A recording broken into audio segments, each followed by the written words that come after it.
With love, Randy. Introduction. As a professional speaker, I've always tried to be selective about the speaking engagements that I commit to, but it wasn't always that way. Early on in my career, I was anxious to have speaking opportunities. One time in particular, I agreed to do a speaking engagement as a favor to someone. This meant that I would not collect a speaking fee and would only be reimbursed for my expenses. After agreeing to do the gig, I started researching flights. Because this engagement was in Santa Fe, New Mexico, and I was in New Jersey, it was a total pain in the ass to get to. If you've ever had to take connecting flights, you know what a hassle is. Well, this trip had 2 connecting flights, a rental car, a long drive, and a ferry ride. Well, just kidding about the ferry ride, but there might as well have been one. The day before I was supposed to travel, I was not feeling well, but I'd made a commitment, so I forced myself, reluctantly, to make the trek to Santa Fe for free while feeling miserable.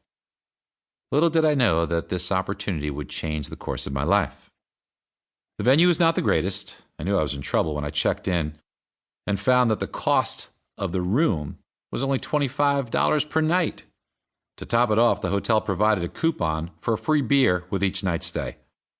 I remember asking the hotel clerk if he could please charge me a little more so I could feel a bit more confident about the accommodations. The next morning, I was surprised to see that there was a solid turnout for the event, and I proceeded to give my keynote talk. At the event, there were 3 different people who were especially interested in what I had to say. Each came up individually to speak with me after my talk. One has turned out to be a dear friend to this day. Another was the head of the largest mortgage insurance company in the United States, which wound up sponsoring me for a national 4-year-long speaking tour. The third became my business partner in a venture that we later sold for millions of dollars. Opportunities are truly everywhere, and I might have lost out on some of those life-changing opportunities if I hadn't been able to identify them. I simply wouldn't even know all the great things I was missing. Identifying opportunities is a skill that can be learned and sharpened. It's an important skill to harness because it's scary to think about all the opportunities that we've missed out on in our lives. Not because we didn't take advantage of them, because we never saw them in the first place. In this book, I want to share with you how to first identify your opportunities and then how you can take advantage of them to improve your life and the lives of those around you.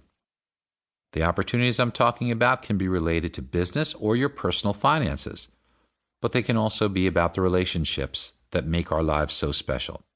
Some opportunities can also help us grow personally. I've learned so many life lessons through my relationships and experiences, but these lessons don't just apply to me. I'm pretty sure they'll apply to you too. My experiences in each chapter of this book have been specifically translated into lessons that you can use to enhance and enrich your life. You will make a deep connection to many sections within the book. And if you take the lessons I share and apply them in your interactions with others, as well as to build your business, you will achieve significantly greater success. And even more importantly, you'll attain that success with fulfillment. Remember, you need both to be happy. Life is about relationships, and relationships are about people. Our interactions with others make us who we are and tell us how we feel about ourselves. Understanding ourselves better helps us reach higher levels of success and fulfillment.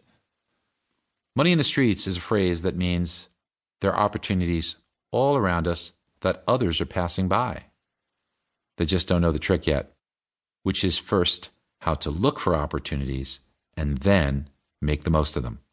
After reading this book, you'll know how to do both and want to teach others how to do the same. I think you'll want to read this book more than once, to use it as a guide, to help you through difficult times, and as a playbook to maximize the good times yet to come. Success and fulfillment aren't exclusive to those who've started off with everything in their lives handed to them on a silver platter.